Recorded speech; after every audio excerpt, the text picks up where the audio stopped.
ఇవాల్టి ముఖ్యాంశాలు.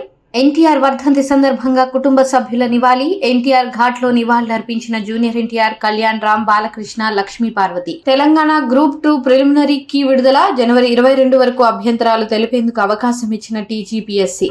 తమన్ వ్యాఖ్యలపై స్పందించిన చిరంజీవి, తమన్ మాటలు హృదయాల్ని తాకేలా ఉన్నాయని, తమన్ ఎంత కలత చెంది ఉంటే ఇలా స్పందించారో, విషయం ఏదైనా సోషల్ మీడియా మాటల ప్రభావం ఆ వ్యక్తులపై ఎలా ఉంటుందో ఆలోచించాలని వ్యాఖ్య. జేసీ ప్రభాకర్ రెడ్డిపై నటి మాధవీలత ఫిర్యాదు. ఫిల్మ్ ఛాంబర్ లో ఫిర్యాదు చేసిన నటి మాధవీలత, జేసీ తనపై అసభ్యకర వ్యాఖ్యలు చేశారని ఫిర్యాదు. జేసీ వ్యాఖ్యలను ఇండస్ట్రీ ఖండించలేదని వ్యాఖ్య. ప్రయాగ్రాజ్ లో 6వ రోజు మహాకుంభమేళకు భారీగా తరలివస్తున్న భక్తులు. త్రివేణి సంగమంలో భక్తుల పుణ్య స్నానాలు. ఇప్పటి వరకు 7 కోట్ల మందికి పైగా భక్తుల పుణ్య స్నానాలు. కర్ణాటక సీఎం సిద్ధరామయ్యకు ఈడీ షాక్. సిద్ధరామయ్య భార్య బిఎం పార్వతికి చెందిన 300 కోట్ల ఆస్తులు అటాచ్. మూడా స్కామ్ లో ఆస్తులను అటాచ్ చేసిన ఈడీ.